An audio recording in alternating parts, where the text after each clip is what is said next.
Built for agriculture and powered by Farm Credit, AgDirect's financing terms are among the most flexible in the ag equipment business, matching the income stream of ag producers. Discover why more dealers and their customers are choosing AgDirect to finance, lease, and refinance ag equipment by visiting agdirect.com. I'm Managing Editor Kim Schmidt. Welcome to On the Record. Here's an update on what's currently impacting the ag equipment industry.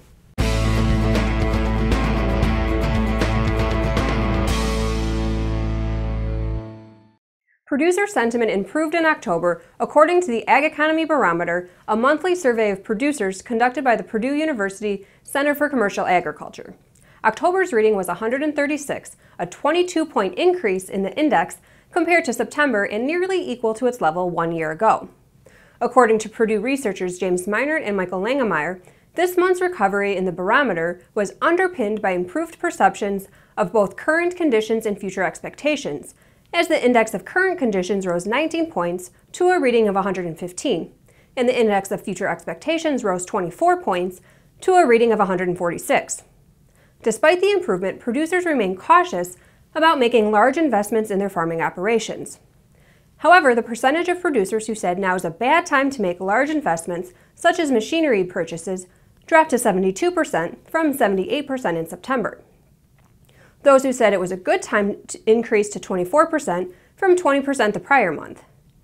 Meinert and Langemeyer say combining these two responses into a diffusion index that characterizes farmers' perspectives on making investments in farm machinery and buildings yields a reading of 52 in October, up 10 points compared to September, but still well below readings from last winter and spring, which were in the 60s and low 70s. This week's dealer on the move is H&R Agri-Power. Case IH dealer H&R Agri-Power has acquired JL Farm Equipment, which has stores in Poseyville and Princeton, Indiana. Both locations will continue to operate under the JL Farm Equipment name. H&R has 16 other locations, including its irrigation division. Now here's James DeGraff with the latest from the Technology Corner.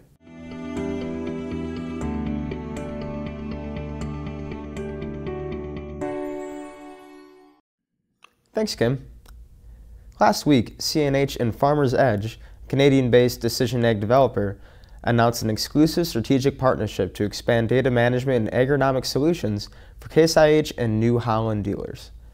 The agreement gives dealers access to the FarmersEdge FarmCommand platform, which connects with existing CNH portals of current, legacy, or mixed machinery fleets with CAN bus functionality to provide satellite imagery and crop growth insights.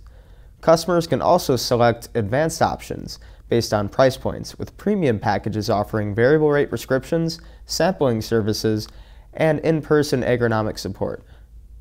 Scott Harris, Case IH Vice President of North America, says the agreement marks another step in the company's investment into precision farming solutions, combining the strengths of FarmersEdge with the pre-existing capabilities of the Case IH AFS portal to help dealers expand revenue opportunities. That's another strategic relationship with a digital solution that complements what we're doing on the machine side relative to our AFS technology and the data that provides producers to machine operation and conditions and locations, etc.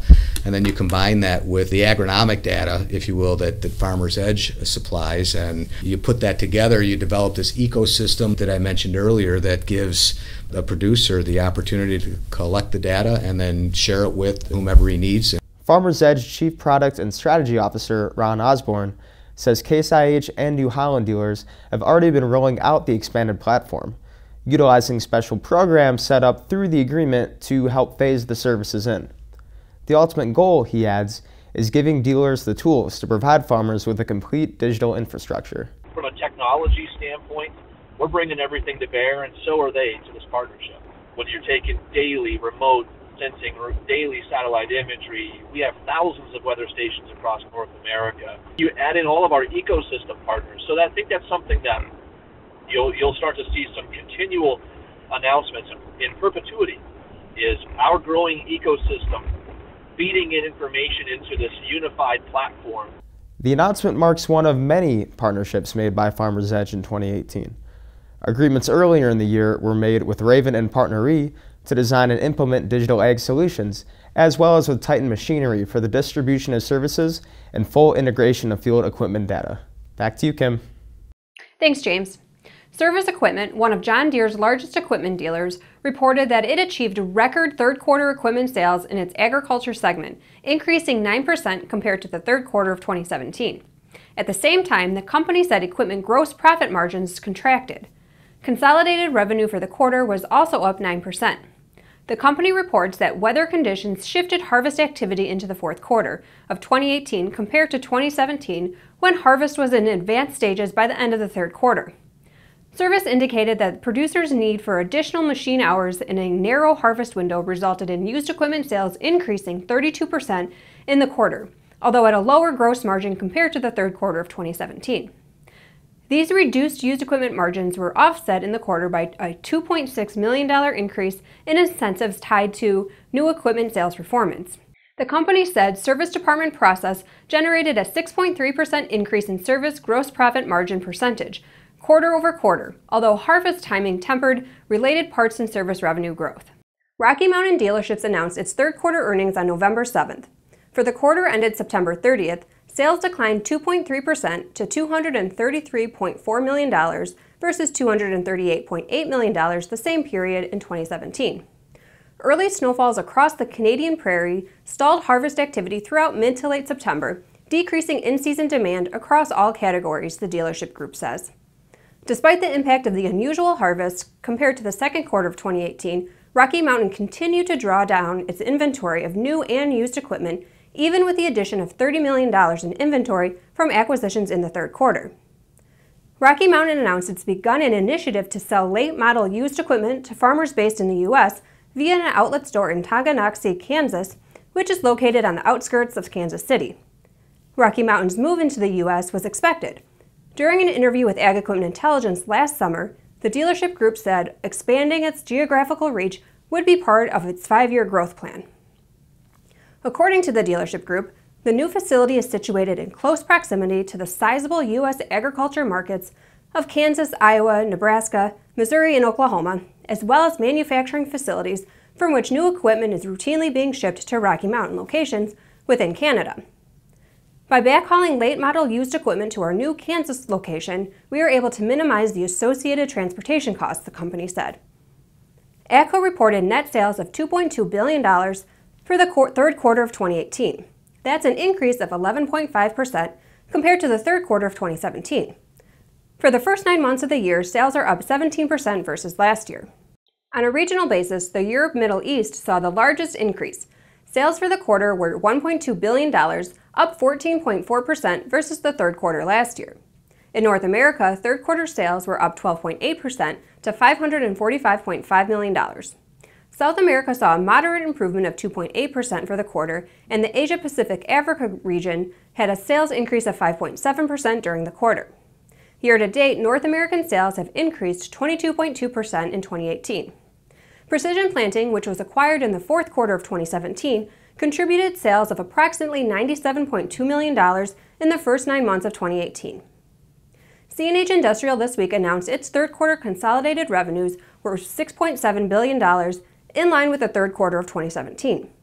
Net sales of industrial activities were nearly $6.3 billion in the third quarter, flat compared to the third quarter of 2017.